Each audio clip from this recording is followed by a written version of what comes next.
కొత్త నిబంధన భాగము నుండి పరిశుద్ధ బైబిల్ గ్రంథములో కొత్త నిబంధన భాగం నుండి తిమోతి రాసిన మొదటి పత్రిక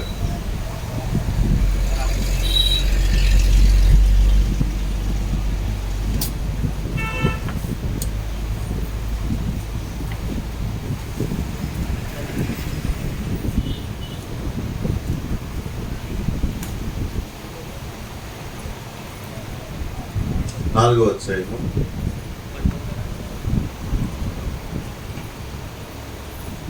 తిమోతి రాసిన మొదటి పత్రిక 4వ అధ్యాయము 12వ వచనాన్ని మనము చదువుతున్నాము.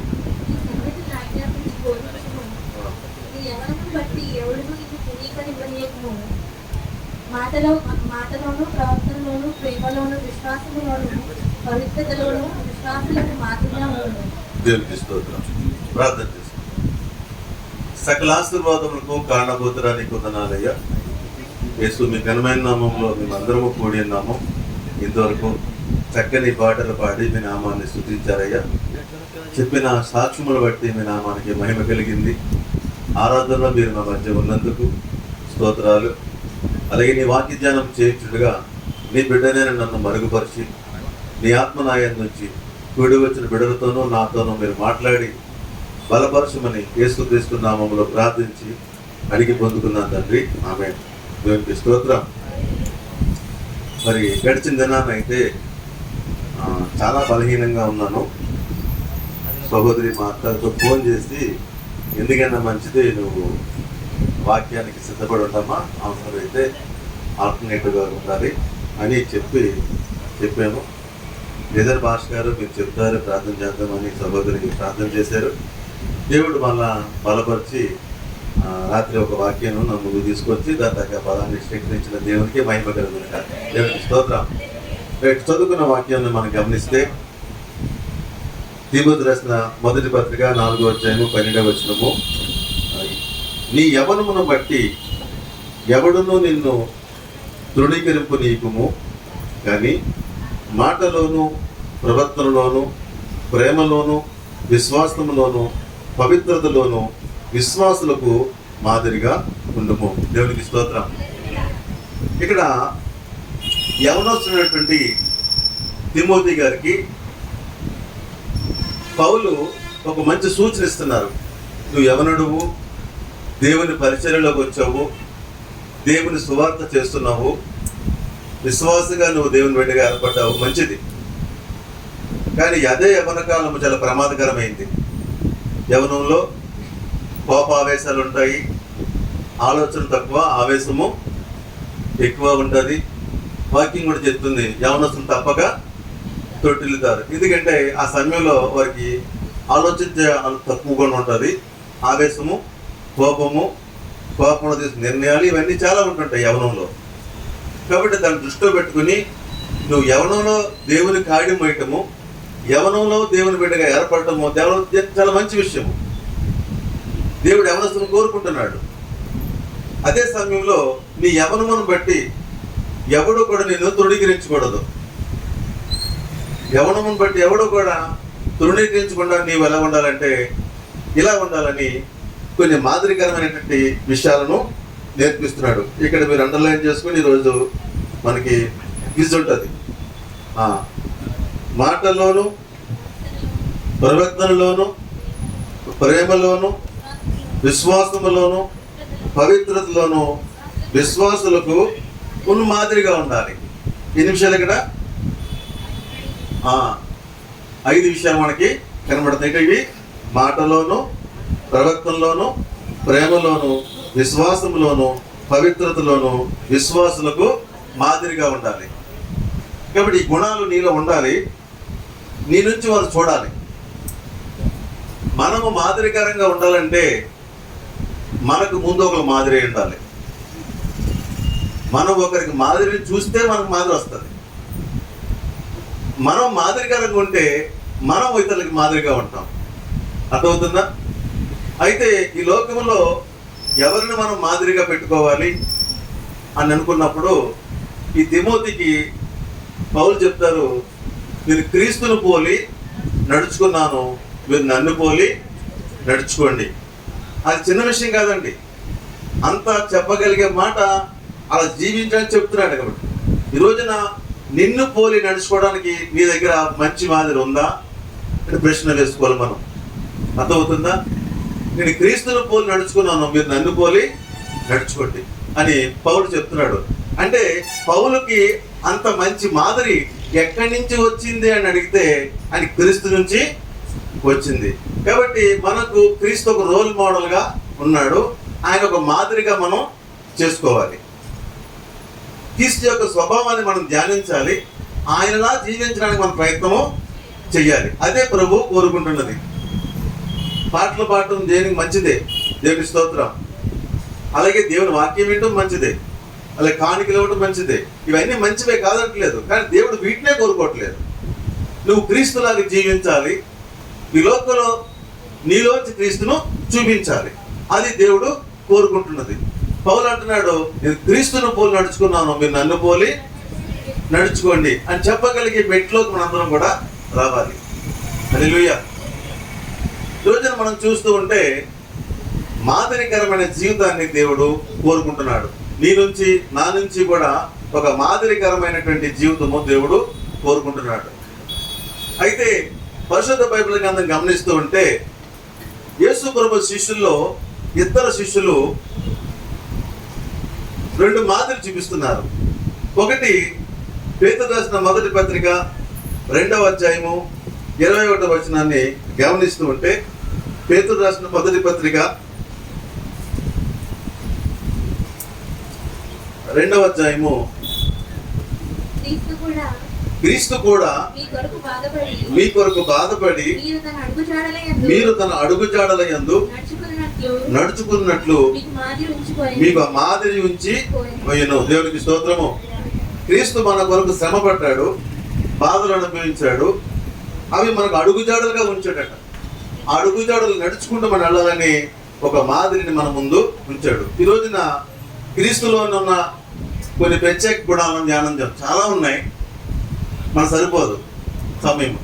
కొన్ని గుణాలు మనము క్రీస్తు స్వభావంలో ధ్యానించి ఆ స్వభావంలో రావడానికి మన ప్రయత్నము చేద్దాము. దేవునికి స్తోత్రం.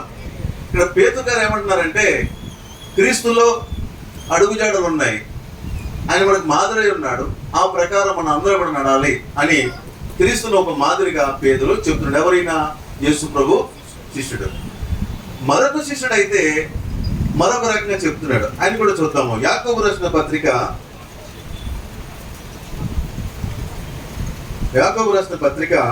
5వ అధ్యాయము 10వ వచనము, నా సహోదరులారా, ప్రభువు నామమున బోధించిన ప్రవక్తలను శ్రమానుభవమునకు ఓపికను మాదిరిగా పెట్టుకొనుడి. ఈయన ఏం చెప్తున్నాడంటే, సహోదరులారా, సహోదరులారా, మీరు ఎవరిని మాదిరిగా పెట్టుకోవాలని చెప్తున్నాడు ఈయన? ప్రవక్తలను, దేవుని అనుసరించినటువంటి ఆయన బోధకులు, వారిని మాదిరిగా పెట్టుకోవాలి. అర్థమవుతుందా? ఆయనేమో క్రీస్తు మాదిరిగా పెట్టుకోవాలని చెప్పాడు. ఎవరు? పేతురు గారు. అదే యేసు ప్రభు శిష్యుడు యాకోబు ఏం చెప్తున్నాడు? మీరు ప్రవక్తలను మాదిరిగా పెట్టుకోండి. ఎందుకు ఇలా చెప్తున్నాడు అనేది ఈరోజు మనం ధ్యానం చేద్దాం. ఆ చెబుతూ కింద ఏమంటాడంటే 11వ వచనంలో, సహించిన వారిని దంజులను కూర్చున్నాం కదా, మీరు యోబు యొక్క సహనము గురించి వింటిరి, ఆయన ఎంతో జాలియో కనికరమును గలవాడని మీరు తెలుసుకుని ఉన్నారు. దేవునికి స్తోత్రం. అయితే పరిశుద్ధాత్మ దేవుడి అధ్యాయం రాస్తూ ఇద్దరిలోంచి కూడా రెండు ప్రత్యేకమైన మాటలు చెప్తున్నాడు. ఒకటి, క్రీస్తుని పోలి నడుచుకోవాలి. రెండవది, క్రీస్తు యొక్క భక్తుల యొక్క జీవితాలను పోలి మనం నడుచుకోవాలి. ఈ వ్యత్యాసం ఏంటంటే, కొన్ని విషయాల్లో మనకి యేసు ప్రభులో కొన్ని మాదిరిలు మనకు కనిపించవు. ఈ మాట మీరు విన్నప్పుడు మీకు సందేహం రావచ్చు, నేను తప్పుగా బోధించట్లా. ఎందుకు అంటున్నానంటే, యేసు ప్రభు వారు 33.5 సంవత్సరములు ఈ లోకంలో పరిశుద్ధమైన జీవితాన్ని జీవించారు. ఆయన వివాహము చేసుకోలేదు, బిడ్డలు ఆయనకి లేదు. ఆయన అందరికీ మాదిరిగా ఉన్నాడు. ఆయన ఒక్కొక్కసారి మీరు అనిపిస్తుంది యేసు ప్రభువుకి మ్యారేజ్ అయ్యి ఆయనకు భార్య ఉండి ఆయనకి పిల్లలు ఉంటే ఆయన ఎలాగ ఆయన డీల్ చేస్తున్నావు? నీకేం తెలుసు ప్రభా? నీకు ఒక భార్య ఉంటే నీకు తెలుస్తుంది ఎన్ని బాటలు పడుతున్నావు వెనకాలనేది. నీకు కూడా పిల్లలు ఉంటే తెలుసు ప్రభు ఎంత నలిగిపోతున్నాము అనేది ఒక్కొక్కసారి మన మనసుకు అనిపిస్తూ ఉంటారు. అయితే బైబిల్ అంతా ఆయన రాయించిందే. దేవుని స్తోత్రము. ప్రవక్తలకైనా భక్తులకైనా వివాహం చేసుకున్న వారు కూడా ఒక క్రమాన్ని ఆర్డర్ పెట్టింది ఆయనే. దేవుని స్తోత్రము. యేసు ప్రభు వారు వివాహం లేకుండానే నీ కొరకు నా కొరకు పరిశుద్ధమైన జీవితం జీవించి ప్రాణం పెట్టడానికి మరణాన్ని జయించి లోకంకి వచ్చి అంతవరకు ఆయన పని. ఆ తర్వాత మన వివాహం అయిన వాళ్ళ గురించి యాకోబు ఏం చెప్తున్నాడంటే, వివాహం అయినటువంటి వారు ఉన్నారు భక్తులు, వివాహం అయిన వారు ప్రవక్తలు కూడా దేవుని కొరకు నీతిగా జీవించారు. వారిని కూడా మీరు ప్రమాణంగా తీసుకోండి. హల్లెలూయా. అర్థమవుతుందా? కొన్ని విషయాలు మీరు క్రీస్తు నుంచి తీసుకోవాలి. మరి పెళ్ళైన సంఘటన ఎవరిలో తీసుకోవాలి అంటే, మనం దేవుని భక్తులు వివాహమైన కదా వారి నుంచి మనం తీసుకోవాలి. అర్థమవుతుందా? వివాహం అయిన వాళ్ళ గురించి మొదలు తీసుకుందాం. ఈయన యాకోబు అంటాడు, యోబుని గురించి ధ్యానించమంటాడు, యోబు గారి గురించి. మరి యోబు గారిలో మనం నేర్చుకునే మాదిరి ఏంటి? మాదిరి ఏంటంటే ఆయన చాలా ధన సంపన్నుడు. యోబు గ్రంథం మన మొదటి అధ్యాయం చెబితే ఆ ఊజు దేశంలోనే ఎంతో గొప్ప ధన సమృద్ధి కలిగిన వాడు, గొప్ప ధన సంపద కలిగిన వాడు. అయితే ఆయన వేకువజామున లేచి ప్రార్థించే అలవాటు కలిగిన వాడు. దేవుని స్తోత్రము. ఏదైనా కొంతమంది కొంచెం ఆదాయం పెరిగేటప్పటికి, కొంచెం డబ్బు వచ్చేటప్పటికి ఏమవుతుందంటే రాత్రులు పడుకోవడం లేట్ అవుతుంది, పొద్దున్న లేవడం లేట్ అవుతుంది. ఎప్పుడు? కొంచెం ఆదాయం వచ్చేటప్పటికి. అవునా కదా? ఎందుకంటే చాలా ఫెసిలిటీస్ వచ్చేసినాయి, ఇంట్లోని చాలా సౌకర్యాలు వచ్చేసినాయి. రాత్రులు లేటు, పొద్దున్న లేటు. కానీ యోబు అలా కాదు. రాత్రి పెందరగాడే పడుకునేవాడు, ఉదయం వేకునే లేచేవాడు, తన బిడ్డల కూర్చు ప్రార్థన చేశాడు. ప్రతిరోజు కూడా తన బిడ్డల గురించి బలిపీఠం కట్టి ప్రార్థన చేసిన అనుభవం ఎవరికి ఉంది? యోబుకు ఉంది. మరి వివాహమైన నీవు నీ బిడ్డల కొరకు ప్రార్థన చేస్తున్నావా? ఇప్పుడు యాకోబు ఎవరిని మాదిరిగా తీసుకొస్తున్నాడు? మనకి యోబు గారిని మాదిరిగా తీసుకొస్తున్నాడు. మరి యజమాని ఒక భర్త నీవు నీ బిడ్డల కొరకు ప్రార్థన చేస్తున్నావా అనేది ఈరోజు ప్రశ్న వేసుకోవాలి. అంటే వివాహం చేసుకున్న నీవు ప్రార్థించే మెట్లో ఉండాలి. అర్థమవుతుందా? ప్రార్థించే మెట్లోకి నీవు రావాలి. యోబు గారిలో మనం చూస్తుంటే తన బిడ్డల కొరకు ప్రార్థన చేయటం ఒక మాదిరి. ఒకటి, యోబు గారిని ఊజు దేశం అంతా కూడా చాలా గొప్పగా పోటీసేవారు. ఏం సంపద అండి, ఏం ఆస్తి అండి, ఏమి భాగ్యం అండి, చక్కని కుమారులండి, కుమార్తెలండి, ఆయనకి ఏంటండి అనే ఒక స్టెప్ ఆయనకు ఉండేది. కానీ ఉన్నట్టుండే ఒక రోజున ఏం జరిగిందంటే అన్నీ పోయినాయి. ఒక రోజులో మొత్తం తారుమారైపోయింది. ఏ ఆస్తుల చేత ఘనపరచబడ్డాడో, ఏ కుటుంబం చేత దీవించబడ్డానికి పేరు కలిగి ఉన్నాడో అన్ని కూడా ఒక్క రోజులో ఏమైపోయినాయి. మనకు తెలిసిన నచ్చమే, ఎక్కువ చూపించట. ఈ ఆస్తులు అన్నీ ఒకే రోజున మొత్తం పోయినాయి. ఒక గంట తర్వాత గంట ఒక్కొక్క వార్త వచ్చింది. ఇన్ని వార్తలు వచ్చినా కూడా అతడు కృంగిపోలేదు. దేవుని స్తోత్రము. యోబు 100% శ్రమల్లో కనీసం 10% వస్తే ఈరోజు మీరు ఎలా ఉంటారో ఆలోచించుకోండి. యోబు నీకు ఒక మాదిరి అయి ఉండాలి. సంపద కలిగినప్పుడు ఆయన దేవుడిని మర్చిపోలేదు, ప్రార్థన మర్చిపోలేదు, అలాగే ఉన్నాడు. సంపద పోయినప్పుడు అలాగే ఉన్నాడు. దేవుడికి స్తోత్రము. మన చాలా మందికి ఫస్ట్ తారీఖు రాగానే జోబులో జీతం ఫుల్గా ఉంటుంది. ఇలా ఎదుగుతూ ఉంటారు. ఏందేమంటావు? చికెనా, మటనా? నెలకు వచ్చేటప్పటికి అన్ని ఖాళీ అయిపోయేటికి ఇంకా ఏం బుర్రపని చేయదు. అంత ఆవిడ చెప్తూ వినబడడానికి వెళ్ళిపోతుంటాడు. అంటే కొందరు దేని మీద వారు నిలబడుతున్నారంటే డబ్బు మీదే. బలము, డబ్బు లేకపోతే బలహీనము. యోబు గల అటువంటి బలహీనతలో లేవు. అర్థమవుతుందా? యోబులో ఉన్నా లేకపోయినా అలాగే ఉన్నాడు. దేవుడికి స్తోత్రం. అర్థమైందా? అంతా పోయింది. చాలా భయంకరమైన బాధ ఏంటంటే బిడ్డలు పోయారు. అది చిన్న విషయము కాదు. దేవుణ్ణి విడిచిపెట్టలేదు. అది మాదిరి. దేవునికి స్తోత్రము. దేవునికి మన జీవితంలో పోతే నష్టం రాగానే, వ్యాపారంలోనో ఉద్యోగంలోనో ఏదో ఒక నష్టం రాగానే దేవుడు దూరం అయిపోతున్నాడు. ఎంతో మంది ఉన్నారు. అర్థమవుతుందా? యోబు చాలా పోగొట్టుకున్నాడు. ఆయన ఒకటే మాట్లాడాడు, యెహోవా ఇచ్చెను, యెహోవాయే తీసుకుని పోయాను, దేవునికి మహిమ కలుగునుగా. దేవునికి స్తోత్రం. కాబట్టి యోబు జీవితంలో మనం నేర్చుకోవాల్సిన మాదిరి చాలా ఉంది. ఎలా ఉన్నావు నీవు? కాస్తంత ఇంట్లో కష్టాలు, నీకు వ్యక్తిగతంగా వ్యాపారంలో ఉద్యోగాలు పెరిగిపోతే నీ స్థితి ఎలా ఉంది? నీ రూపం మారిపోతుందా? ఉండొద్దు. యోగుని చూసి నేర్చుకో. యోగుని చూసి నేర్చుకోవాలి. కూల్గా ఉంటాం, నేర్చుకోవాలి. ఏదైనా పోయిందనుకోండి, ఇంట్లో టెన్షన్ పెట్టకూడదు.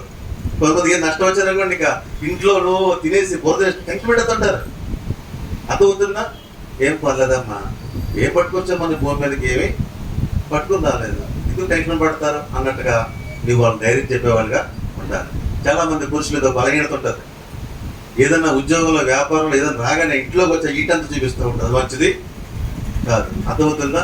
మనం బయటనే మర్చిపోవాలి. ఇంట్లో బొమ్మలు అడుగట్టగానే అవన్నీ మారిపోవాలి. ఇంట్లోకి వచ్చిన మన దర్శనే మారిపోవాలి. అర్థమవుతుందా? యోబు అంటాడు, యెహోవా ఇచ్చెను, యెహోవాయే తీసుకుని పోయాను, దేవునికే మహిమ కలుగునుగా. దేవునికి స్తోత్రం. ఇంకా మనం గమనిస్తూ ఉంటే యోబులో ఒక విచిత్రమైన సంఘటన ఉంటుంది. ఇంకొక పిచ్చగా మన మాదిరి ఉంటుంది. ఏంటంటే, ఇప్పుడు అన్నీ ఏం పోయిందంటే, ఆస్తి పోయింది, బిడ్డలు పోయారు, ఇంక మిగిలింది ఒక భార్య. ఊర్లో ఇంక యోబు గారిని, ఓ యోబు, ఫస్ట్ ఏమనేవారు? అయ్యా ఓబు గారండి, ఓబు గారు. ఈరోజు లోకి వెళ్ళాలంటే డబ్బు ఉంటే సంస్కారాలు, నమస్కారాలు చాలా వచ్చేస్తాయి. అవి లేకపోతే అన్ని యోబు వచ్చాడు రోయ్. అలాంటి మాటల్లో తట్టుకున్నాడు, నిలబడ్డాడు యోబు. తెలుసుకోతాడు. అర్థమవుతుందా?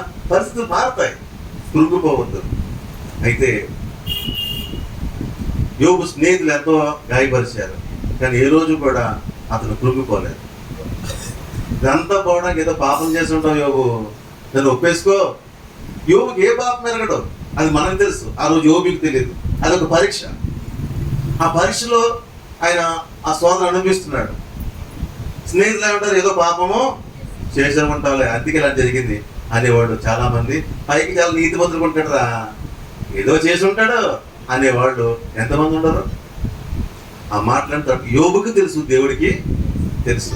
ఇంకా అందరూ అంటున్నారండి ఓ రకంగా తట్టుకుని అంతా బాగానే ఉంది. తర్వాత ఏం జరిగిందంటే, యోబుకి ఆరోగ్యం పాడైపోయింది. మొత్తం ఆరోగ్యం పాడైపోయింది. ఒకప్పుడు యోబు గారు వస్తే, యోబు గారు రండి కూర్చోండి అనేవారు. ఇప్పుడు యోబు గారు అక్కడ కనబడడానికి పారిపోతున్నారండి. ఆయన ఒంటి మీద జబ్బు, కురుపులు, సెగట్లు, ఏవేవో. ఆ చర్మం అంతా కూడా ఏదో ఒక చర్మ వ్యాధి అనమాట. చూడడానికి అసహ్యంగా ఉండే ఎవరు? యోబు అక్కడి నుంచి ఎక్కడి నుంచి పారిపోతారు అందరూ కూడా. అలాంటి యోబుని అందరూ అసహించుకున్నా కూడా యోబు ఏమీ అనుకోలేదు. అయితే శివతన భార్య ఉంది. భార్య అంటుంది, ఎందుకయ్యా ఓ దేవుడు దేవుడు దేవుడు దేవుడు భక్తి చేస్తావు? దేవుడు చూసి చచ్చిపో, నీ సేవ నేను చేయలేకపోతున్నాను అనుకుందో, ఏమనుకుంది తెలదు కానీ చచ్చిపోమంటుంది. ఎవరు? భార్య. అది చాలా బాధ కలిగించే మాట. యోబుకు తెలుసు దేవుడు నమ్మదగిన వాడు. నాకు ఇంకా అన్నీ పోగొట్టేసి నాకు ఒక భార్యను ఉంచాడంటే మళ్ళా ఆ భార్య ద్వారానే దేవుడు మళ్ళా నాకు సంతతిని ఇస్తాడు, మళ్ళీ సమృద్ధి ఇస్తాడని యోబుకి నమ్మకం ఉంది. దేవుని స్తోత్రము. కానీ యోబు భార్య అంటది, ఇంకెందుకు లేవయ్యా, దేవుడు దేవుడు దేవుడు ఈ భక్తి, దేవుని దూషించి చచ్చిపో అని అన్నప్పుడు అప్పుడు ఇంకా యోబు ఎక్కడ కూడా కొనకలేదు, వెడకలేదు. ఏమన్నాడు? మూర్ఖురాలు మాట్లాడినట్టు మాట్లాడు. నువ్వు మూర్ఖురాలు అనలేదు. చూసారు, నోటి మాట నువ్వు మూర్ఖురాలు పనికిరాని అనలేదు. మూర్ఖురాలు మాట్లాడినట్టు నువ్వు మాట్లాడద్దు. కీడు అనిపించుటకు మేలు అనిపించుటకు కదా. దేవుని మనం మేలు అనిపిస్తాం, కీడు అనిపిస్తాం. కాబట్టి ఇది ఎంత పాటు జీవితం ఇది? ఈ పాట దానికోసము దేవుణ్ణి దూషించాలి మనము.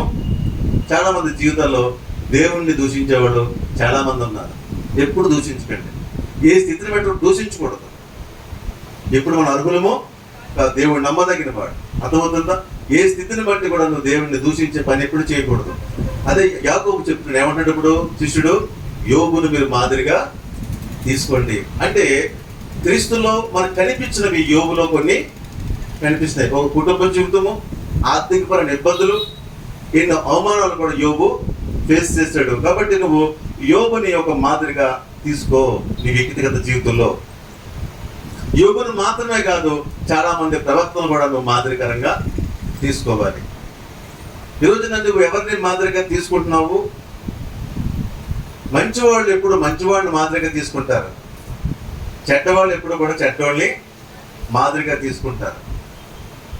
చదువుకునే పిల్లల్ని చెడిపోతున్నాడు అనుకోండి, ఎరా నీకు సబ్జెక్ట్ ఎందుకు పోయింది నీకు అని అడిగాడు అనుకో, వాడు ఏం చెప్తాడు? నాకైతే ఒక సబ్జెక్టే పోయింది, మా ఫ్రెండ్కి 4 సబ్జెక్టులు పోయినాయి. నీకు ఎవడు మాదిరి? 4 సబ్జెక్టులు పోయినాడు నీకు మాదిరి. అంతే కదా. చాలా మందికి ఎలా ఉందంటే మాదిరి చెడిపోయినాడు మాదిరి. ఏంటి ఆ వేషం ఏంటి, ఆ మేకప్ ఏంటి, ఆ డ్రెస్ ఏంటి? నా అమ్మాయిని అడగనుకోండి, నేను ఇక్కడ దాకా వేసుకుంటున్నాను, మా ఫ్రెండ్స్ ఇక్కడికి వేసుకుంటున్నారు అక్కడ. అంటే చెడిపోయిన వాళ్ళు, ఇప్పుకున్న వాళ్ళకి మాదిరా? ఆ మేకప్ ఏంటమ్మా అని అడిగావు అనుకోండి, వీళ్ళకి చాలా కోపం వస్తుంది. నీకు ఇక్కడ చూడలేదు, నీ ఓల్డ్ మనిషి నువ్వు. అది హైదరాబాద్ సిటీ వస్తే తెలుస్తుంది నీకు, ముంబై సిటీ వస్తే తెలుస్తుంది, అమెరికా సిటీ వస్తే మళ్ళా మనకు మాదిరి. ఎవరు నీకు మాదిరి? కొందరు జీవితంలో చెడిపోయిన వారు మాదిరిగా ఎంచుకుంటున్నారు. కొందరు సినిమా యాక్టర్ల మాదిరి. ఎవరు నీకు మాదిరి? నీ ముందు ఎవరో ఒక మంచి మాదిరి లేకపోతే నీకు మాదిరికరమైన జీవితము రాదు. నువ్వు మాదిరిగా జీవించాలి, అనేక మాదిరిగా నువ్వు ఉండాలి. పౌలు సవాల్ చేస్తున్నాడు, నేను క్రీస్తుని పోలి నడుచుకున్నాను, మీరు నన్ను పోలి నడుచుకోండి. ఎవరు నీకు మాదిరి? ఆలోచన చేసుకోవాలి. నీ జీవితం ఒక మాదిరికరంగా ఉండాలి. అర్థమవుతుందా? నేను చూసి పక్కవాళ్ళు నేర్చుకోవాలి. అతను చూడండి కరెక్ట్గా ఆ డ్యూటీ దగ్గర ఎన్నింటికి వచ్చేస్తాడు. మీరు ఎన్నింటికి వస్తారు? ఆఫీస్ 8 గంటలకు అయిపోతుంది, ఈయన 10ంటికి వస్తాడు. ఎక్కడ తెస్తున్నాళ్ళు? నీలో అన్ని మాదిరి కనబడాలి, అన్నీ నీ నుంచి నేర్చుకోవాలి వాళ్ళు. ఉద్యోగంలోని, వ్యాపారంలోని, వివాహ జీవితంలోనూ అన్నిటిలోంచి కూడా నీ నుంచి ఒక మాదిరి తీసుకోవాలి. కాబట్టి మనం ఒక మాదిరికరమైన జీవితం జీవించాలని దేవుడు కోరుచున్నాడు. దేవుడికి స్తోత్రం, హల్లెలూయా. కాబట్టి ఒకసారి కొందరు ఏం చేస్తారంటే తెలియకుండానే కొన్ని మాదిరిని ఎంచుకుంటా ఉంటారు. మేము మ్యారేజ్ అయితే లవ్ మ్యారేజ్ అనలేను, అలాగనే కాదన్నాను, ఇష్టపడ్డాను మాకు మ్యారేజ్. తర్వాత వివాహం జరిగింది. అయితే మేము ఒక ఐక్యతగా సంతోషకరంగా జీవిస్తున్నాము. మమ్మల్ని చూసింది ఒక అమ్మాయి, నాకు బాగా చిట్టి చెల్లాడిది, చిన్న అమ్మాయి. ఆ అమ్మాయి 9th చదువుతుంది. మమ్మల్ని మాదిరిగా పెట్టుకుని ఈ అమ్మాయి కూడా ఆ వదిన అన్నయ్య భలే సంతోషంగా ఉంటున్నారు, లవ్ మ్యారేజ్ చేసుకుని అలా ఉంటుంది కావాలో అని ఏదో ఫీలింగ్ పెట్టుకుని ఈ 9th క్లాస్లోనే ఈ అమ్మాయి లవ్ ప్రపోజల్ పెట్టుకుంది. నన్ను వాళ్ళ ఇంట్లో మగపిల్లలు లేరు, నన్ను అన్నయ్యని పిలుస్తారు. వాళ్ళ పెద్ద అబ్బాయికి చూసుకున్నాండి, బాబు ఏంటన్నా ఈ అమ్మాయికి కొంచెం బుద్ధి చెప్పామంటే, నేను ఆ అమ్మాయిని పిలిచి, ఏమైంది 9th చదువుతున్నప్పుడు అవసరమానికి ఇది చదువుకోనకి చదువు చూసుకుని రావాలి, అంతేగాని చదువుకోనకి వెళ్ళి నువ్వు ఈ పిల్లాడ పనులు చేయటం ఏంటి, ఇదేంటి నీకు అసలు అని నేను ఆ అమ్మాయిని ప్రశ్నిస్తే, నువ్వే నాకు మాదిరి అన్నయ్య అంట. ఏంటి మాదిరి అంటే, నువ్వు లవ్ మ్యారేజ్ చేసుకున్నావు కదా, నేను లవ్ మ్యారేజ్ చేసుకుంటాను. అవునండి, మనం ఏం చేస్తామో అది లోకము చూస్తూ ఉంటుంది, దాన్ని మాదిరికరంగా తీసుకోవడం ప్రయత్నము చేస్తూ ఉంటుంది.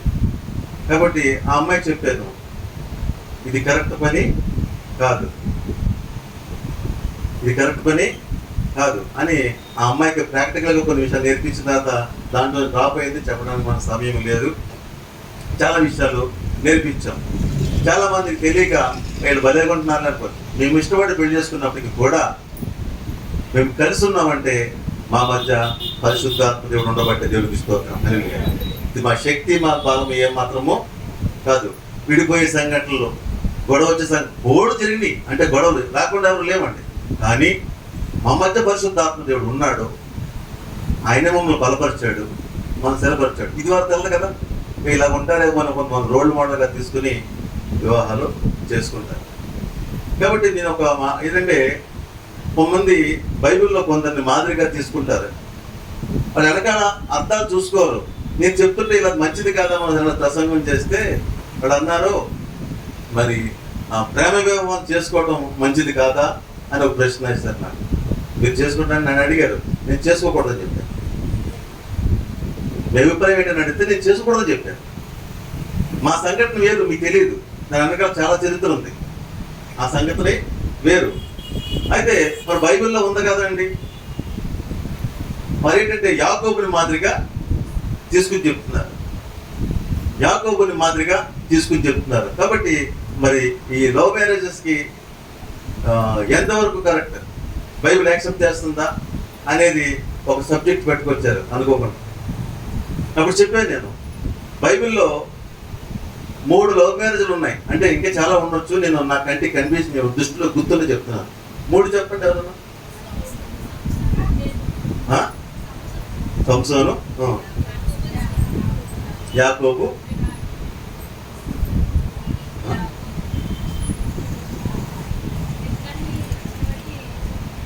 చెప్పండి. 3 లవ్ మ్యారేజ్లు ఉన్నాయి. 3వది ఏదంటే దావీదు. అర్థమవుతుందా? యాకోబు, సంసోను, యాకోబు, సంసోను, దావీదు. 3 లవ్ మ్యారేజ్. 3 లవ్ మ్యారేజ్లో 2 ఫెయిల్ అయినాయి, 1 సక్సెస్ అయింది. రేటింగ్ ఎలా ఉంది ఇప్పుడు? చేసుకోవచ్చని లేదు, చేసుకోకూడదని లేదు. 3లో 2 ఫెయిల్ అయినాయి, 1 పాస్ అయింది. ఇప్పుడు దాన్ని బట్టి ఏమనాలి? అర్థమవుతుందా? ఇక్కడ సందర్భం వచ్చి చెప్తున్నాను నేను. మరి యాకోబు యొక్క మ్యారేజ్ ఏంటి అసలు? యాకోబుది లవ్ మ్యారేజ్ అని పూర్తిగా లవ్ మ్యారేజ్ కాదు, ఇష్టమే, ప్రేమపూర్వకం పెళ్ళే. కానీ యాకోబు జీవితంలో జరిగిన ఒక సంఘటన మనం తీసుకుందాం. నిజంగా లవ్ మ్యారేజ్ చేసుకోవాలనుకున్న వాళ్ళకి యాకోబు ఇది మాదిరికి చూపిస్తున్నాడు. ఆదికాండము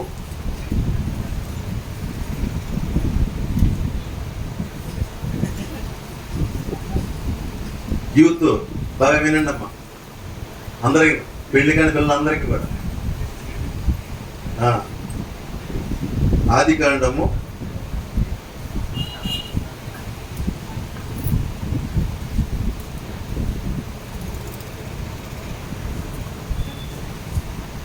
28వ అధ్యాయం. ఆదికాండము 28వ అధ్యాయము. చదవము కూడా. యాకోబుని పిలిపించి, నీవు కనాను కుమార్తెలలో ఎవరిని వివాహం చేసుకోకూడదు. నీవు లేచి పద్దనరాములోనున్న నీ తల్లికి తండ్రి అయిన బెతూయేలు ఇంటికి వెళ్ళి అక్కడ నీ తల్లి సహోదరులకు లాబాను కుమార్తెలలో ఒక దానిని వివాహము చేసుకోమని అతనికి ఆజ్ఞాపించను. సర్వశక్తి గల దేవుడు నిన్ను ఆశీర్వదించి నీవు అనేక జన్మములట్లు నీకు సంతానాభివృద్ధి కలుగజేసి నీవు విస్తరింపజేసి నీవు పరవాసిమైన దేశమును అనగా దేవుడు అబ్రహాముకి ఇచ్చిన దేశమును నీవు స్వాస్థ్యముగా చేసుకున్నట్లు ఆయన నీకు అనగా నీకును నీతో కూడా నీ సంతానములకును అబ్రహాముకును అనుగ్రహించిన ఆశీర్వాదము దయచేయగాక అని అతను దీవించి యాకోబును పంపివేశాడు. హల్లెలూయా. ఏం చెప్పారు తల్లిదండ్రులు? ఏం చెప్పారు? నువ్వు అనుకోకుండా భయంతో బయటికి వెళ్తున్నావు, నచ్చిన అమ్మాయిని చేసి వచ్చేయన్నారా? ఏం చెప్పారు?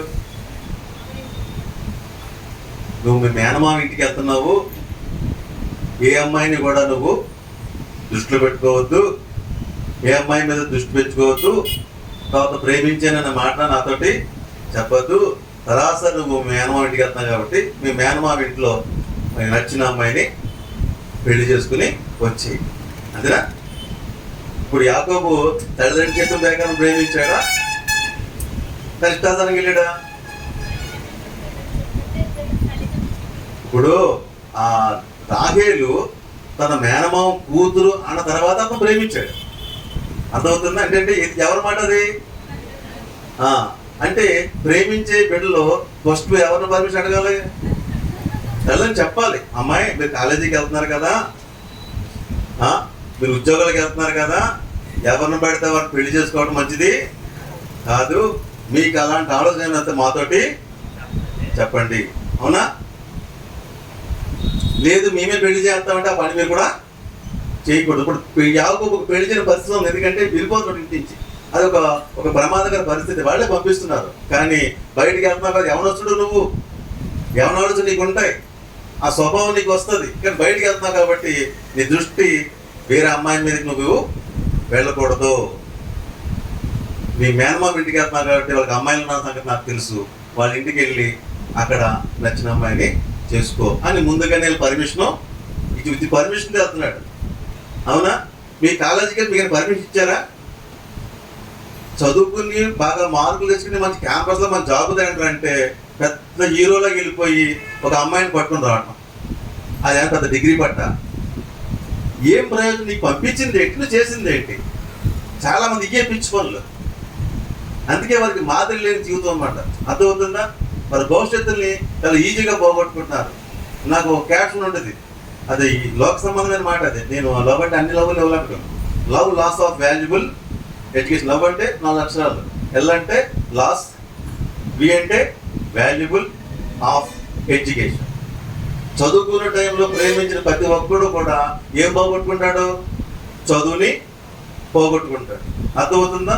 కాబట్టి ఆ దృష్టిలోకి మనం వెళ్ళకపోవడం అనేది మంచిది. కాబట్టి బయటకు వెళ్తున్నాడు యాకోబుకి ఎందుకైనా మంచిదని కొన్ని వేల సంవత్సరాల క్రితమే తల్లిని ఏం చెప్పారు? అబ్బాయి యవనొస్తుడు, ఎక్కడ పడితే అక్కడ అమ్మాయిని చూసి నువ్వు మనసిచ్చేకు, మాట ఇచ్చేకు, మనకు ఒక నిబంధన, ఒక పద్ధతి ఉంది, మనము దేవుని బిడ్డలము కాబట్టి అక్కడ మీ మేనమా ఇంటికి వెళ్తాం కాబట్టి వాళ్ళ అమ్మాయినే చేసుకోమని. ఓకే, ఇప్పుడు యాకోబు వెళ్ళిన తర్వాత ఎవరిని ఇష్టపడ్డాడు? రాహేల్ని ఇష్టపడ్డాడు. ఇప్పుడు ప్రేమ అంటే ఎలాంటిదంటే రాహేల్ కోసము అతను అన్నాడు, బాబు మరి నీకేం చేద్దాం? ఫస్ట్ ఏం అడిగాడు? మనసులో ఉంది ఎవరికి? నీకు బాగా అర్థమవుతుందా? ఫస్ట్ రాహేల్ చూశాడు, మనసులో ఇష్టపడ్డాడు, అమ్మాయి బాగుంది, నాన్న చెప్పాడు ఏమని, మేము మేనమా అమ్మాయిలు ఎవరో ఒకరు చేసుకోమన్నాడు, నాకు ఎదురుపడ్డ అమ్మాయి రాహేలు చాలా బాగుంది, పెద్ద అమ్మాయి అంత ఏం బాగోలేదు, చిన్న అమ్మాయి బాగుంది, అడుగుదాంలే అనుకున్న మనసులో. ఇంకా రాహేల్కి చెప్పలేదు. అక్కడ రాహేల్ చెప్పాడా? చెప్పలేదు, మనసులో పెట్టుకున్నాడు. ఇప్పుడు లాభం అంటాడు, బాబు నీకు నా దగ్గరే ఉంటావు కదా, ఇక్కడ పని చేస్తావు కదా, మరి ఊరికే జీతం ఎందుకులే, నీకు నేను జీతం ఇస్తాను, పని చేయమన్నాడు. అక్కడ ఆయన ఏమన్నాడు? నాకు జీతం ఏమొద్దు మామయ్య, నాకు జీతాన్ని బదులు ఏమి ఇస్తావంటే నీ చిన్న కూతుర్ని నాకు ఇచ్చి పెళ్లి చేయన్నాడు. అవునా కదా? ప్రపోజల్ ఎవరు చేశాడు? తండ్రికి ప్రపోజల్ పెట్టాడు. ఇప్పుడు మీరు ఎవరు ప్రపోజల్ చేయాలి?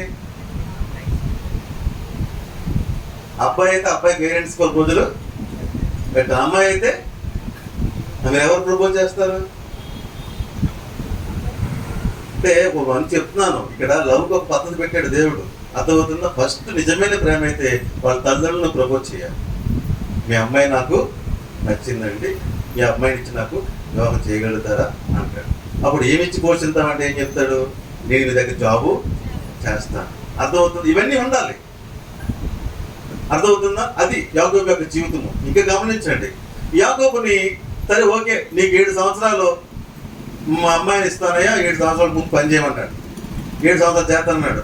7 సంవత్సరాలు కూడా యాకోబు ఇంట్లో, లాబాను ఇంట్లో ఉండి రాహేల్ ఏమన్నా తప్పుగా ప్రవర్తించాడా? తప్పుగా ఎక్కడ కనీసం ఏ పొరపాటు జరగలేదు. అది నిజమైన ప్రేమ అంటే. నిజంగా అదే కనుక మనలో ఎవరు ఉంటుంది, ఎలా ఉంటుంది పరిస్థితి?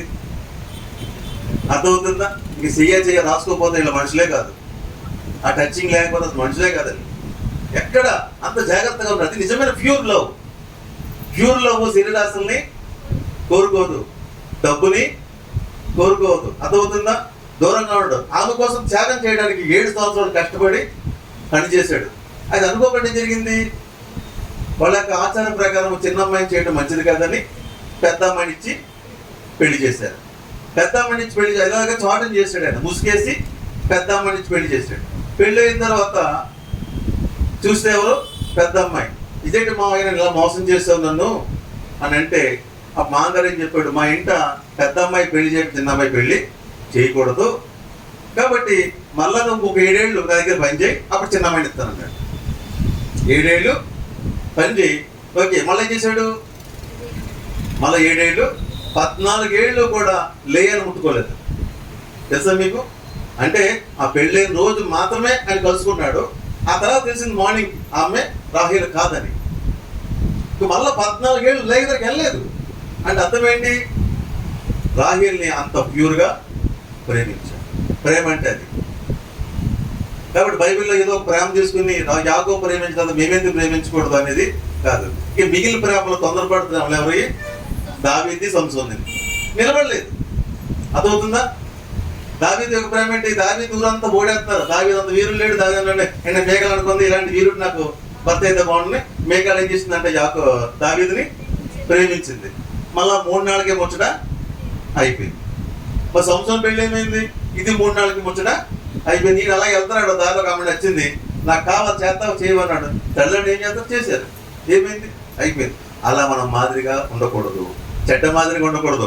నువ్వు ప్రేమించి పెళ్లి చేసుకున్నావు నీ ఒక మంచి మాదిరిగా ఉండాలి. దేవుడి స్తోత్రం. ఆ మాదిరి నీలో కనిపించాలి. రేపొద్దు నిన్ను చూసినప్పుడు అదిగో అలా ఉండాలనిపిస్తే ఇక చేసుకున్నారు కదా 3 ఏళ్ళకి అయిపోయింది, 3 నెలలకి అయిపోయింది అనుకుంటే నీవెవరికి మాదిరి? అలా మాదిరికరమైనటువంటి వివాహాలు చేసుకోవడం మంచిది కాదు. అర్థమవుతుందా? నువ్వు ఏదైనా చేసావంటే ఆ పని ఎంత ఎదనగలకి ఎలా ఉండాలి? మాదిరిగా ఉండాలి. అలా మాదిరిగా ఉండాలి. నువ్వు ఎంతైనా తగ్గించుకోవాలి, ఎంతైనా ఓర్చుకోవాలి. ఆ మాదిరికరంగా ఉండడానికి యాకోబు ఎంత ఓర్చుకున్నాడు? అర్థమవుతుందా? యాకోబు 14 ఏళ్ళు అలాగే ఓర్చుకున్నాడు. అప్పుడు రాహేలును ఎక్కువగా ప్రేమిస్తున్నాడు. లేయని ప్రేమించట్లేదు, దేవుడు గర్భాలను మూసాడు. కానీ యాకోబు ఎప్పుడు కూడా రాహేలునే ప్రేమించినాడు. అంటే నేను ప్రేమ గురించి చెప్తున్నాను కాబట్టి అర్థం చేసుకోండి. నేను సబ్జెక్ట్ వెళ్ళిపోతున్నాను. అర్థమవుతుందా? మరి మాదిరికరంగా తీసుకొని వెళ్తున్నప్పుడు ఎవరు మీకు మాదిరి? సినిమా యాక్టర్ల మాదిరా? ఎవరెవరు మాదిరి? ఓకే, ఎవరి పేటలు ఉన్నారు కదా. నేను స్టేట్గా అడిగేయట్లేదు. ఇప్పుడు మీకు ఇలాంటి ఆలోచన రావడం మంచిదా కదా? ఎవరు మాట్లాడలేదు. ఓకే, ఒకవేళ ప్రపోజ్ చేయాలి, ఎవరు ప్రపోజ్ చేయాలి? పేరెంట్స్కి ప్రపోజ్ చేయాలి. అర్థమవుతుందా? అది కరెక్ట్. అది ఎవరిని చేయకపోతే తల్లిదండ్రులు చెప్తేనే ఎవరిని చేసుకుంటే వాళ్ళని. అర్థమవుతుందా? ఎవరు పెడతారు చేసుకుని ఆనందం లేదు. దేవుడి స్తోత్రం. రైట్, మనం ముందుకు వెళ్ళిపోతున్నాము. మనము ఇతరులకు మాదిరిగా ఉండాలని పౌలు భక్తుడు నేర్పిస్తున్నాడు. దేవుడి స్తోత్రం. పౌలు భక్తుడు ఎవరు నేర్పిస్తున్నాడు? నీ ప్రవర్తన, నీ వివాహ జీవితము, నీ ఉద్యోగము, నీ వ్యాపారము అందరికీ మాదిరిగా ఉండాలి. నీకు చూసి నేర్చుకోవాలి. అలా ఉండాలి. అలా ఉండాలంటే నీకు ముందు మాదిరి ఎవరికి? క్రీస్తు నీకు మాదిరిగా ఉండాలి. లేదా దైవజనులు భక్తులు ఉన్నారు, వారిని నీకు మాదిరిగా ఉండాలి. వారిని చూసి నేర్చుకోవాలని దేవుని వాక్యము మనం నేర్పిస్తుంది. దేవుని స్తోత్రము. కాబట్టి మనం నేర్చుకోవాల్సిన కొన్ని మాదిరికరమైన సంఘటనలు క్రీస్తులోంచి కొన్ని చూద్దామా? ఇప్పుడు మనము దేవుని సేవకులు ప్రవక్తల్లోంచి చూసుకున్నట్లయితే మనకి ఎవరు కనబడుతున్నారు? యోబు ఒక మంచి మాదిరికరంగా మనకి కనబడుతున్నాడు. రెండవది చూస్తూ ఉంటే కనుక క్రీస్తులోంచి మనకు కొన్ని మాదిరి చూద్దాము. పేతురు రాసిన పత్రిక 2వ అధ్యాయం 20వ వచనం చెప్తుంది, క్రీస్తు మీ కొరకు బాధపడి మీరు తన అడుగుజాడల యందు నడుచుకున్నట్లు మాదిరిగా ఉంచిపోయాను. క్రీస్తులో కొన్ని మాదిరి చూద్దాం. క్రీస్తులో మనకు కనిపిస్తుంది మొదట విధేయత. మొదట ఏంటి? విధేయత. విధేయత. దేవుని దగ్గర నుంచి ఆయన ఒక ఆజ్ఞ తీసుకున్నాడు. నా కుమారుడు, నువ్వు ఈ లోకానికి వెళ్ళాలి. నాకు లోకానికి వెళ్ళి ఇదిగో నువ్వు మానవుడిగా నిన్ను తగ్గించుకుని మానవ శరీరం ధరించుకోవాలి. వారి కొరకు నువ్వు ప్రాణాన్ని పెట్టాలని దేవుడు ఇచ్చినటువంటి ఆజ్ఞను, తండ్రి ఇచ్చిన ఆజ్ఞను తప్పకుండా పాటించాడు. క్రీస్తులో మనకు కనిపించే మాట ఏంటంటే విధేయత. నీ తండ్రికి తల్లికి నువ్వు విధేయత చూపించాలి. దైవ సేవకుల మాటకు నువ్వు విధేయత చూపించాలి.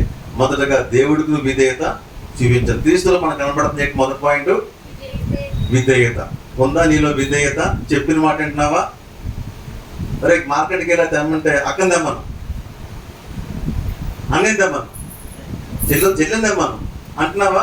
అమ్మ చెప్పింది అని వెళ్ళిపోతున్నావా? నాన్న చెప్పిన వెళ్తున్నావా? మాట విధేయత చూపిస్తున్నావా? చిన్నప్పుడు బాగానే ఉండేవాడు, ఇప్పుడు ఈ మధ్య కొంచెం వాడికి తేడా వచ్చిందండి. ఏంటి? ఎదిరించడం మొదలు పెట్టాడండి. అది మంచిది కాదు. క్రీస్తు నీకు మాదిరిగా ఉండాలంటే ఎప్పటికీ కూడా నువ్వు నీ తల్లి మాటకు తండ్రి మాటకు విధేయత చూపించాలి.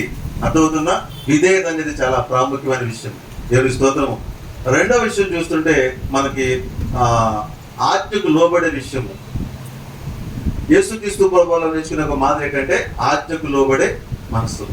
అంటే ఒక ఆజ్ఞ ఒకటి దేవుడు పెట్టాడు ఏంటంటే అందరూ కూడా బాప్తిస్మము పొందాలి, అందరూ బాప్తిస్మము తీసుకోవాలనేది ఆజ్ఞ. దానికి యేసు ప్రభువు ఏం చెప్పాడు?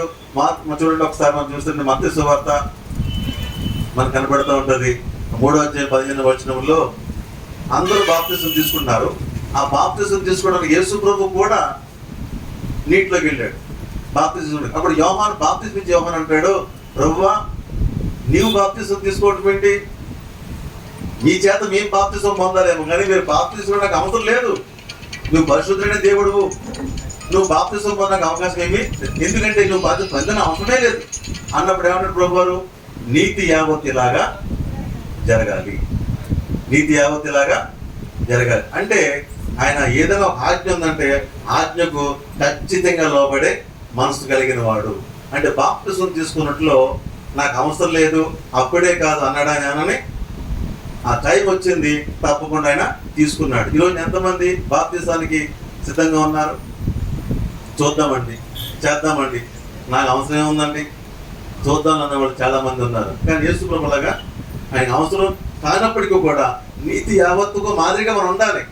కాబట్టి నువ్వు బాప్తిసం తీసుకున్నావా అని అడిగితే ఎంతమంది మన జీవితంలో సమాధానము లేదు. కాబట్టి యేసు ప్రభు అందరి వాడు తీసుకోవాల్సిన అవసరం లేదు, తీసుకోవాల్సిన అవసరం లేని వాడే బాప్తిసం తీసుకున్నాడు. మరి తీసుకోవాల్సిన నీవు దేనికి మాదిరిగా ఉన్నావు? కాబట్టి నిన్ను వచ్చి నీ వెనకాల లాగిపోతే, ఓ తండ్రిగా నువ్వు తీసుకోకపోతే, ఓ తల్లిగా నువ్వు తీసుకోకపోతే నీ పిల్లలు తీసుకుంటారు. కాబట్టి నుంచి ఒక మాదిరి కావాలి. కాబట్టి క్రీస్తులో ఈ ఆజ్ఞ మనం చూడవచ్చు. ఆయన బాప్తిసం తీసుకున్నట్టు అవసరం లేనప్పటికీ కూడా ఆయన తీసుకుని ఒక మాదిరిగా నిలిచాడు. ఇక మూడవ విషయం గమనించుకుంటే ఆయన తగ్గింపు కలిగిన వాడు. యేసు ప్రభువులో ఏం చెప్తున్నాం మనము? తగ్గింపు స్వభావం కలిగిన వాడు. ఎంతగా తగ్గించుకున్నాడంటే ఆయన తగ్గింపుదనానికి మనము వివరించి చెప్పలేము. ఆయన తగ్గింపుదనానికి వివరించి చెప్పలేము. యేసు ప్రభు ఒక సంగతి చూస్తాము. యోహాను రాసిన సువార్త 11:15.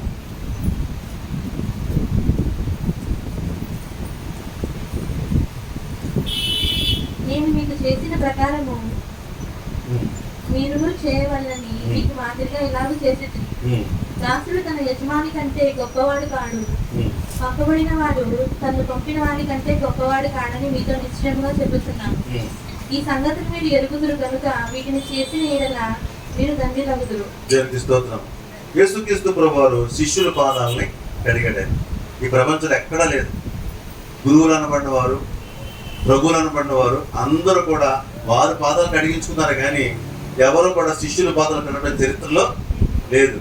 అంత గొప్ప స్థాయి కలిగిన వ్యక్తి అయి ఉండి అందరి పాదాలు ఆయన కడిగాడు. ఎందుకు కడిగాడన్నా? ఈ లోకంలో తగ్గింపు కలిగి ఉండండి. గర్వం మనసు మీకు రాకూడదు. గర్వం అనే మనసు మీలో మీరు లోకంలోకి వెళ్తున్నారు, నేను అనే పదం మీలో ఉండకూడదు, తగ్గించు స్వభావం మీలో ఉండాలి అని శిష్యుల పాదాలు కడిగినటువంటి ఆ గొప్ప మనసు యేసు ప్రభువుకు ఉంది. కాబట్టి ఆయన నేర్చుకోవాలి. ఆయన పెట్టిగా నువ్వు జీవిస్తున్నావంటే క్రీస్తులో నీకు కలిగే ఒక మూడవ మాదిరి ఏంటంటే తగ్గింపు స్వభావం. నిన్ను హెచ్చించుకున్నావా, తగ్గించుకున్నావా? ఈరోజు ఒక ప్రశ్న వేసుకోవాలి. ఇంక నాలుగో విషయం వస్తుంటే చాలా విషయాలు ఉన్నాయి, ఒక్కొక్కగా ఒకటి చెప్తున్నాను. ఒక రోజున యేసుక్రీస్తు ప్రభువారు ఉదాహరణ వెళ్తున్నప్పుడు అదే సమయంలో వ్యభిచారం చేసి ఒక స్త్రీ పట్టబడింది. ఆ రోజుల్లో వ్యభిచారం చేసి పట్టబడిన వాడికి శిక్ష కంటే ఆ ఊరి చివరికి నడిపించి ఆ ఊరి చివర రాళ్ళు వేసి కొట్టి చంపేయాలి. అది ఆ రోజుల్లో శిక్ష. వ్యభిచారం చేసి పట్టబడితే శిక్ష ఏంటంటే రాళ్ళు వేసి కొట్టి చంపాలి. అర్థమవుతుందా? వేశ్య వృత్తి వేరు, వ్యభిచారము వేరు, తెలుసుకోండి.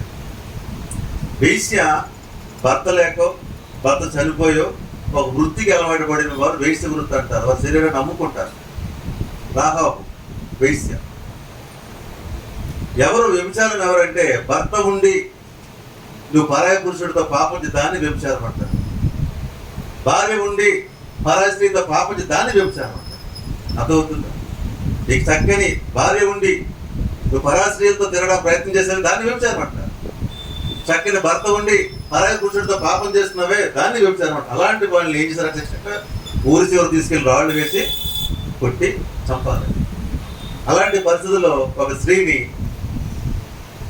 కొట్టడానికి తీసుకెళ్తున్నప్పుడు అందరూ కూడా రాళ్ళు ఇచ్చి కొట్టినట్టు శబ్దంగా కూడా పరిగెట్టుకు వెళ్తుంది. అప్పుడు యేసుప్రభు దారిని పడ్డాడు. ఎదురుపడ్డప్పుడు వాళ్ళు అనుకున్నారు యేసుప్రభుకు ఒక పరీక్ష పెడదాము, ఈయన దేవుని కుమారుడు అంటున్నాడు కదా, కాబట్టి ఈయన రక్షకుడో శిక్షకుడో తీర్చేద్దాం. ఎందుకంటే నేను రక్షకుడుగా వచ్చాను అంటాడు కాబట్టి ఈయన రక్షిస్తాడా లేదా ఈయన శిక్షిస్తాడా మనం చూద్దామని యేసుప్రభు పరీక్ష పెట్టడానికి ఇవాళ ప్రశ్న వేశారు. యేసుప్రభు బోధ కూడా బాగానే వచ్చావు, ఈ స్త్రీ వ్యభిచారం చేసి పట్టబడింది, మోషే ధర్మశాస్త్రం ప్రకారం మనకి ఏమని రాయబడిందంటే రాళ్ళు వేసి కొట్టమని చెప్పారు కదా, మరి రాళ్ళు వేసి చంపమంటావా, ఏం చేయమంటావా అని ప్రభుని అడిగారు. ఓకే, మోషే ధర్మశాస్త్రం మనం పాటించాలి కాబట్టి మీరు రాళ్ళు వేసి కొట్టి చంపమంటే ఈయన ఏమవుతాడు? శిక్షకుడు అవుతాడు. ఈయనే రక్షకుడు, ఈ రక్షకుడు కాదు, ఈ శిక్షను తీర్చేద్దాం అనుకున్నారు. ఎవరిని? యేసు ప్రభుని. లేదు వదిలేయండి అన్నాడు అనుకోండి, అయితే ఈ ధర్మశాస్త్రం పాటించిన వాడు, ధర్మశాస్త్రం లోపడిన వాడు, ఈ దేవుని బిడ్డ కాదని చెప్పేద్దాం అని రెండు రకాలుగా ప్రశ్నలు పెట్టి కూర్చున్నారు వాళ్ళు. ఆయన అనంత జ్ఞాని కదా. ఆయన ఏం చేశారంటే సరే ఓకే, మీలో ఎవడు పాపం చేయలేదో వాడు మొదట రాయమన్నాడు. ఆ ప్రశ్న అందరికీ భయం వేసింది. ఆయన ఎవరు చూసేలే మన పాపం అని చెప్పేసి వెంటనే ఆ రాళ్ళు తీసుకుని అలా చెప్తుంటే ప్రభు అలా కింద ఎల్ఈడి స్క్రీన్ చూపిస్తున్నాడు. ఇసుకలో ఏం చెప్తున్నాడు? స్క్రీన్ చూపిస్తున్నాడు. ఆ రాయి తీసుకొచ్చినాడు ఎక్కడికి పాపం ఎలా కనబడుతున్న పాపం కనబడగానే అమ్మో నా పాపం బట్టబడైపోతుంది, వెంటనే రాయి కింద పడేసి వెనక్కిపోయాడు. అలా వచ్చిన అందరూ కూడా వెనక్కి వీడికి ఒక్కడో మిగిలేదట. కేసులో ఒక్కడే మిగిలాడు. అందుకే తప్పు చేసిన స్త్రీ, పాపం చేసిన స్త్రీ, ఆ స్త్రీతోటి ఎలా మాట్లాడచ్చు అలా మాట్లాడచ్చు లోకంలో ఉన్నవాడైతే. కానీ ప్రభు ఏమన్నాడు? అమ్మా మంచి మాట ఉంటే యోహాను సువార్త 8వ అధ్యాయం 10వ వచనము. ఈ సంఘటన మీద మంచి పాట కూడా భక్తులు కూడా రాశారు కదా, ఇంకేమైనా గుర్తుందా? 8వ అధ్యాయము 10వ వచనం ఉంటుంది. యేసు తల ఎత్తి చూసి అమ్మా వారెక్కడున్నారు, ఎవరు నీకు శిక్ష విధింపలేదా అని అడిగినప్పుడు ఆమె లేదు ప్రభువా నేను. అందుకు యేసు నేను నీకు శిక్ష విధింపను, నువ్వు వెళ్ళి ఇక నువ్వు పాపము చేయొద్దు, పాపము చేయొద్దు. దేవుడిని విడిపించాడు, రక్షించాడు అంటే అర్థం ఏంటి? మళ్ళీ పాపం చేయమన్నా కాదు కదా. అర్థమవుతుందా? నేను శిక్షించగలను, శిక్షించే అర్హత నా దగ్గర ఉంది, కానీ నేను క్షమిస్తున్నాను, ఇక నువ్వు పాపము చెయ్యకు. అక్కడ ఆ మంచి వాడిన అమ్మ అన్నాడు. ఆయన అమ్మ అన్న మాట కరిగిపోయింది. నాలాంటి పాపిష్టి దాన్ని, నాలాంటి పాపాత్మరాల్ని అమ్మ అని పిలిచావు ప్రభు, అందుకు అర్హురాలు నేను కానయ్యా అన్నాడు. కానీ ప్రభు ఏం చేశాడు? యవన కాలంలో ఉండి అమ్మ అని పిలిచాడు. ఈరోజున నీ విత్తనం ఎలా పిలుస్తున్నావు, ఎలా చూస్తున్నావు, నీ పిలుపు ఎలాగ ఉంది, నీ ప్రవర్తన ఎలాగుంది, పరాయి స్త్రీ కనబడినప్పుడు నీ మాట ఎలా ఉంటుంది? వాక్యం చెప్తుంది పెద్దవాళ్ళని అయితే అమ్మ అని పిలవాలి, ఒక వయసు ఉన్న వాళ్ళైతే సహోదరుని పిలవాలని వాక్యము నేర్పిస్తూ ఉంది. అలా పిలుస్తున్నావా లేదా వంకరగా పిలుస్తున్నావా? ఈరోజు ప్రశ్న చేసుకోలేదు. ప్రభు యొక్క మాట ఏంటంటే అమ్మ అని పిలిచేటంటే ఒక మధురమైన, ఒక ప్రపత్వం, మంచి పవిత్రమైనటువంటి మాట అయింది. మనం బతుకున్న మధురుడు అంటే ప్రేమలోను, విశ్వాసంలోను, పవిత్రతలోను అనే ఒక మాదిరికి ఆయన పవిత్రగా మాట అమ్మ అని పిలవగానే ఆ మాటకి ఆమె జీవితంలో గొప్ప మార్పు అనేది వచ్చింది. దేవునికి స్తోత్రము. కాబట్టి యేసు ప్రభువులో చాలా గొప్ప గుణాలు ఉన్నాయి. అవన్నీ మనం తర్వాత ధ్యానించుకుందాము. మనకు సమయం అయిపోతుంది కాబట్టి ఇక నా అనుభవం నుంచి ఒకటి రెండు విషయాలు మీకు చెప్తున్నానండి. నేను నా ఆత్మీయ జీవితంలో కొనసాగడానికి, నేను ముందుకు వెళ్ళడానికి ఎంతవరకు నా జీవితంలో బోర్డు వచ్చిన సమస్యలు, అది వ్యాపారంలో కావచ్చు, కుటుంబంలో కావచ్చు, బయట కావచ్చు, బంధువుల్లో ఎన్నో రకాల పోరాటాలు, ఎన్నో ఇబ్బందులు ఎన్నో వచ్చినాయి. అవన్నింటినీ తట్టుకుని నిలబడడానికి, ముందుకు సాగడానికి నా ముందు ఇద్దరు పెట్టినాను నేను. మీరు కొందరు పెట్టుకోండి. బైబిల్ నుంచి, భక్తుల జీవితాల నుంచి కావచ్చు. మొదట మన క్రీస్తు, రెండవ భక్తుల్లో ఎంతోమంది ఎంచుకోవచ్చు. నేను ఇద్దరు ఎంచుకున్నాను. ఈరోజు మీకు నేర్పిస్తున్నాను. మీరు కూడా ఇద్దరు పెట్టుకోండి. ఇద్దరే కావచ్చు, ఇంకేమైనా పెట్టుకోండి. నాకు మొట్టమొదట మాదిరి ఎవరంటే యేసు ప్రభు. నేను ఒక సాక్ష్యం విన్నాను. నేను చాలా ఊర్లో సాక్షిగా వాడబడేవాడిని. దేవుడు నన్ను మార్చిన దాన్ని బట్టి చాలా ఏజెన్సీ ప్రాంతం వెళ్ళేవాడిని. మలిసాల అనే ఒక ప్రాంతం గోకవరం దారిలో ఉంటుంది. అక్కడ ఒక రోజు నేను సాక్ష్యం చెప్పడానికి వెళ్ళాను. వెళ్తే అదంతా అప్పుకొండం లేరు, కొండ ప్రాంతాలు అవి. కొండ ప్రాంతాలు అయితే అక్కడికి ఒక సహోదరుడు సువార్త చేయడానికి వెళ్తున్నాడు. ఎలాగుంటాయంటే కొండ ప్రాంతం ఇల్లు, ఈ కొండెక్కి ఆ కొండ దిగి, ఆ కొండెక్కి ఆ కొండ దిగితే అక్కడ 4 ఇళ్ళు ఉంటాయి, లేదా 10 ఇళ్ళు ఉంటాయి అంతే. ఆ 10 ఇళ్ళలో కలిసి 20 మంది ఉంటారేమో. ఆ 20 మందిలోని ఇద్దరు సువార్త చేయడానికి ఎంతమంది? ఇద్దరికి. నేను ఎన్ని కొండలు ఎక్కాలి? 2 కొండలు ఎక్కి దిగాలి. ఓ రోజు నేను సైకిల్ తొక్కుంటూ వెళ్తున్నాడు. దీనికి సువార్త మిట్ట మధ్యాహ్నం, ఎండాకాలము. ఆశ ఏంటంటే నశించిపోతున్న ఆత్మలను రక్షించాలని. ఆ 2 కొండలు ఎక్కి దిగుతున్నాడు. ఈ కొండ భారంగా ఎక్కుతున్నప్పుడు అతనికి ఏం జరిగిందంటే ఆ సైకిల్ ఫెడల్ ఇరిగిపోయింది. ఆ ఫెడల్ ఇరిగిపోయి, ఆ ఫెడలో ఇరిగిపోయిన మొసము సూదిగా ఉండి ఈ కాలు చీరేసింది. ఇలా చిరిగిపోయింది, రక్తం కారిపోతుంది. అతను మళ్ళీ ఇంకో కొండ దిగితే ఆ ఊరికి సువార్త చేయాలి.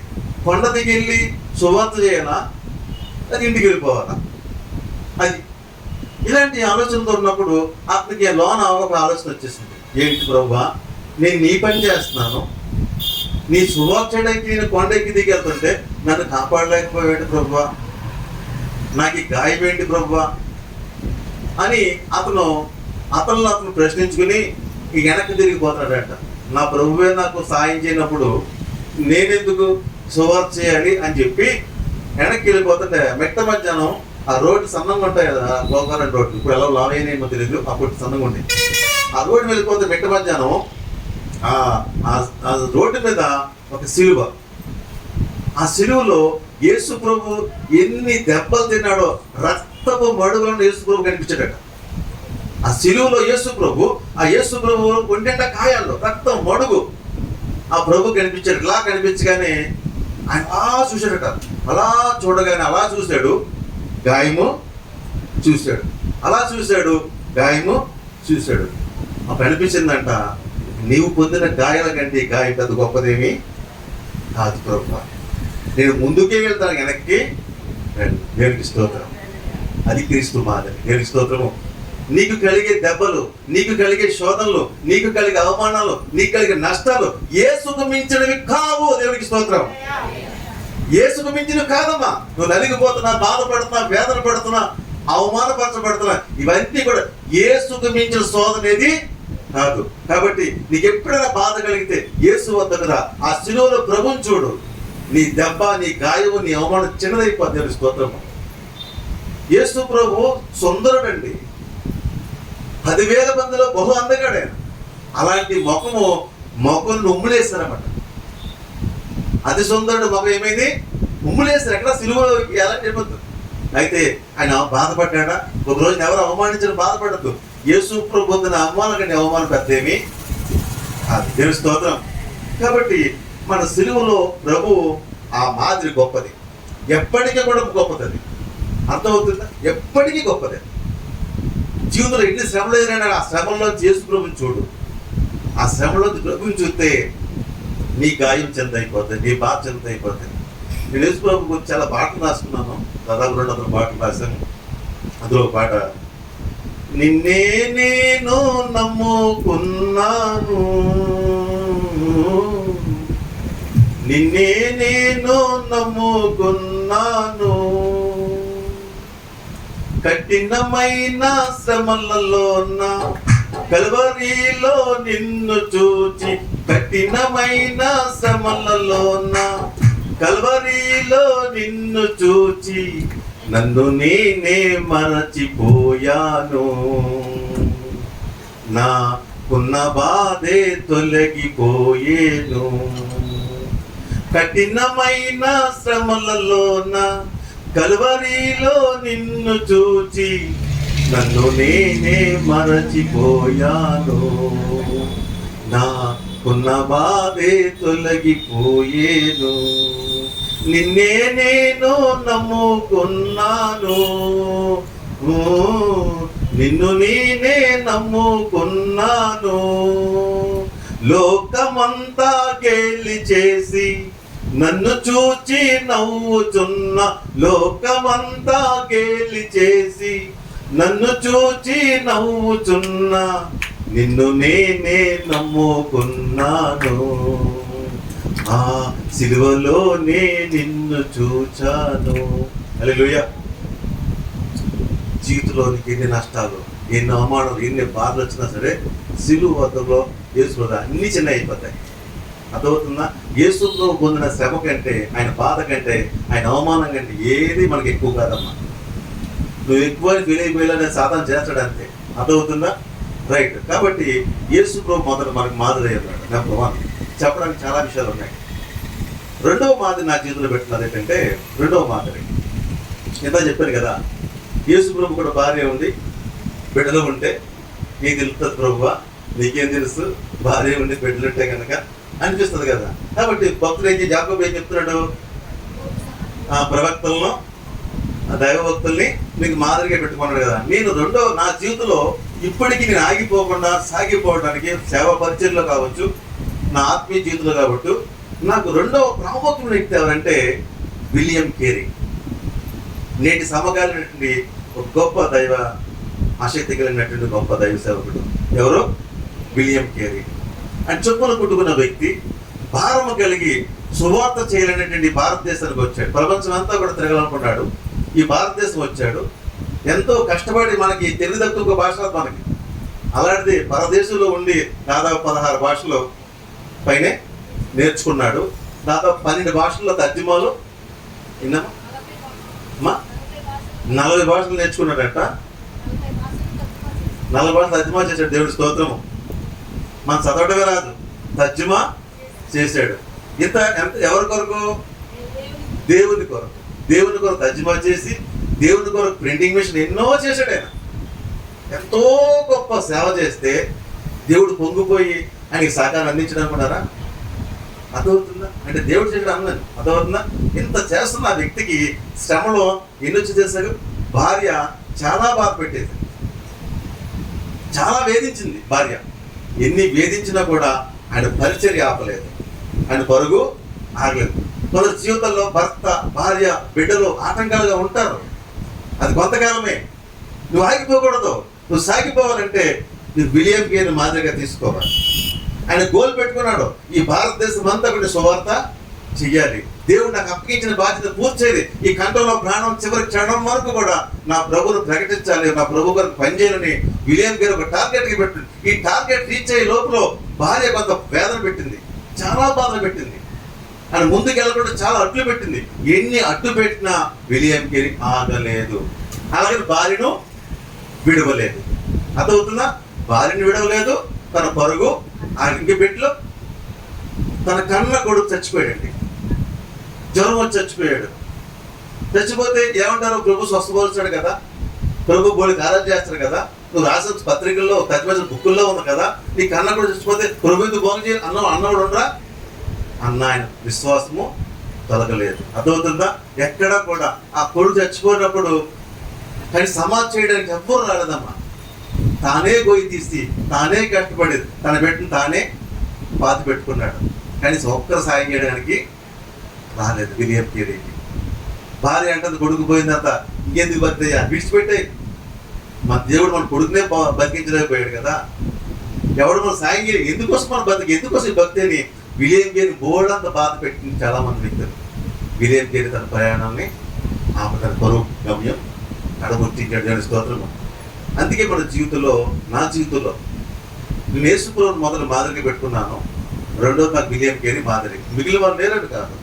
ఎందుకంటే మన ఆత్మీయ జీవితంలో ఎన్నో ఎదురవుతుంటాయి. ఎన్ని ఎదురైనా మన పరుగు ఆగకూడదు. ఏది దేవుడిని వరకు ఉద్దేశించాడు అది గమ్యం చేరాలంటే నా జీవితంలో అంటే విలియం కేరీ భార్య ఉన్నారు, బిడ్డలు ఉన్నారు. కాబట్టి రెండవ మాదిరి ఎవరంటే నాకు విలియం కేరీ, సమకాలీనటువంటి భక్తుడైన. కాబట్టి నీ జీవితంలో కూడా అర్థం చేసుకో, అన్ని సాగిపోతే ప్రభువును నమ్ముకోవడం కాదు, అన్ని వ్యతిరేకంగా ఉన్నప్పుడు కూడా ప్రభువులో కొనసాగాలి. దేవుని స్తోత్రం. అది నిజమైన భక్తి. ఎందుకంటే మనం భక్తి చేసేది కేవలం ఈ లోక సంపాదన కొరకు, లోక ఆస్తులు. పౌలు ఏమంటాడు, ఇందుకోసమే అయితే మనం లోక అందుకంటే భ్రష్టులు అవుతామంటాడు. అతని లోకం ఉన్న వాటి కొరకు మనం ప్రభు నమ్ముకుంటే భ్రష్టులు అన్నాడు. దేని కొరకు మన జీవితము? మన పాప క్షమాపణ కలగజేసి నిత్యరాజ్యం ఇచ్చే ప్రభువుని వెంబడిస్తున్నాం మనం. దేవుని స్తోత్రము. ఆయన కలిగి ఉండటే గొప్ప భాగ్యము, ఆయన తెలుసుకోవడమే ధన్యము, ఆయనలో జీవించడమే భాగ్యం. అది నిలబడి కూడా ప్రయత్నం చేయాలి తప్పితే ఈ లోకంలో ఉంటే ఒక రకంగా లేకపోతే మనము ఉండకూడదు. దేవుని స్తోత్రము. అయితే చివరిగా పౌలు భక్తుడు అంటున్నాడు, ఓ తిమోతి, నీవు మాదిరికరంగా ఉండాలి. వేటిలో మాదిరిగా ఉండాలని చెప్పాడు తిమోతి. మాటలోను, ప్రవక్తల్లోను, ప్రేమలోను, పవిత్రతలోను విశ్వాసులకు మాదిరిగా ఉండము. ఈ క్వాలిటీస్ నీకు రావాలంటే యేసు ప్రభువును ముందు పెట్టుకోవాలి. దేవుని స్తోత్రం. కాబట్టి మాటలో ఎలా ఉంది నీ మాట? నీ మాట్లాడుతుంటే ఎవరైనా నీ పాప దేవుని బిడ్డ అంటున్నాడా, లేదంటే నువ్వు అరుస్తుంటే గయ్యాళ్ళ కనబడుతున్నావా? అర్థమవుతుందా? కొందరు మాటలు మాట్లాడితే ఈ దేవుని బిడ్డని విడి అనిపిస్తుంది, ఈ దేవుని బిడ్డని అనిపిస్తుంది. కాబట్టి మాటలు ఎలా ఉన్నావు, విశ్వాసాలు ఎలా ఉన్నావు, పవిత్రతలు ఎలా ఉన్నావు, ఇకపోతే ప్రేమలు ఎలా ఉన్నావు, ఇవన్నీ మనం చెప్పుకోవడానికి సమయం లేదు. కాబట్టి మనం ఒక మాదిరికరమైన జీవితం జీవించాలంటే మనకు ఎవరు ఉండాలి? మాదిరి. క్రీస్తు మనకు మాదిరి ఉండాలి. ఈ లోకంలో మరో వ్యక్తిని ఎవరన్నా మీరు బైబిల్లో అనుసరించిన వాళ్ళు ఇది భార్య బిడ్డలుగా పెట్టుకుంటే మీకు మంచి మాదిరి కనబడుతుంది. దేవుని స్తోత్రం మళ్ళీగా. కాబట్టి మనం ఒక మంచి మాదిరికలుగా ఉండడానికి లోకంలో మనం ఏర్పాటు చేస్తున్న దేవుడు నీ నుంచి నా నుంచి కూడా ఒక మాదిరి అనేది లోకం ఎదురు చూస్తూ ఉంది. ఈ జీవితం ఒక మాదిరికరంగా ఉందా, లేదంటే ఒక చెడ్డ మాదిరిగా ఉన్నావా? ఒక ప్రశ్న వేసుకుని ఒక మాదిరికరంగా జీవించాలని దేవుడు కోరుకున్నాడు. దేవుడి మాటను దీవించను కాక ఆమె. ప్రార్థన చేసుకుందాం. ప్రార్థన.